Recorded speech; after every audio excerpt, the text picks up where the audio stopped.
చేస్తున్నటువంటి క్రమంలో పట్టభద్రుల ఎమ్మెల్సీ ఎన్నికల్లో నిలబడితే ఇదే కేటీ రామారావు ఏమంటా ఉండన్నా వాళ్ళ అభ్యర్థి బిట్స్ పిలానీలో చదివిండట. బిట్స్ పిలానీలో చదివిండు ఆయన తీన్మార్ మల్లన్న పల్లి బఠానీలు అని చెప్పి చెప్తా ఉన్నాడన్నా. అన్న నేను ఉస్మానియా యూనివర్సిటీలో చదువుకున్నా, కాకతీయ యూనివర్సిటీలో చదువుకున్నా, జేఎన్టీలో చదువుకున్నా. అన్న నాకు ఉస్మానియా యూనివర్సిటీ కన్నతల్లి లాంటిదన్న, వాళ్ళకి పల్లి బఠానీ లాంటిది కావచ్చు.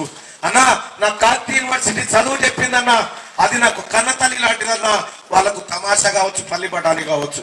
సోదరులారు ఒక మాట చెప్తా ఉన్నా, ఇదే యూనివర్సిటీ లేకపోతే, ఇదే మహాత్మా గాంధీ యూనివర్సిటీ లేకపోతే, ఇదే ఉస్మానియా లేకపోతే, ఇదే కాకతీయ యూనివర్సిటీ లేకపోతే తెలంగాణ రాష్ట్రం వచ్చేదేనన్నా. పిల్లలు కొట్లాడకపోతే వాళ్ళు ఒంటి మీద కిరోసిన్ పోసి తరగబెట్టుకొని చనిపోయారన్న.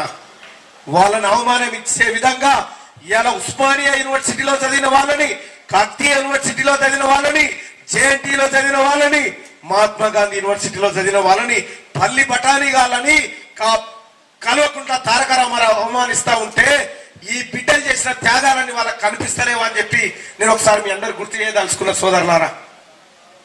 అన్న ఇక్కడ అవమానం ఓవైపు తీన్మార్ మల్లన్న ఈ స్థాయికి వస్తే కనీసం మా కాంగ్రెస్ పార్టీ గుర్తించి, మా నాయకత్వం గుర్తించి ఒక సోదరుడు ప్రజల కోసం కొట్లాడేటోడు మా అభ్యర్థిగా ఉండాలని చెప్పి కాంగ్రెస్ పార్టీ నన్ను గౌరవించుకుందన్న. వామపక్ష పార్టీలు నాకు అండగా నిలబడ్డాయన్న. ఇన్ని అండగా నిలబడితే ఇవాళ కేటీ రామారావు మాట్లాడుతా ఉన్నాడు ఏమని, అన్న తీన్మార్ మల్లన్న బ్లాక్ మెయిలర్ అని మాట్లాడుతున్నా.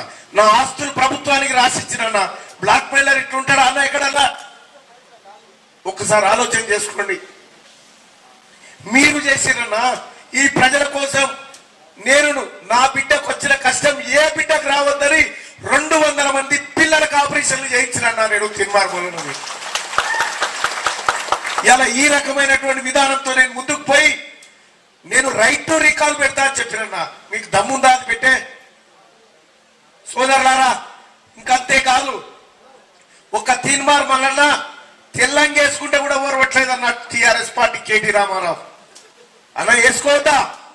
ఒక పేద బిడ్డ కనీసం ఒక కారులో తిరగొద్దా? ఒక బీసీ బడుగు బలహీన వర్గాల బిడ్డ ఎన్నికల్లో పోటీ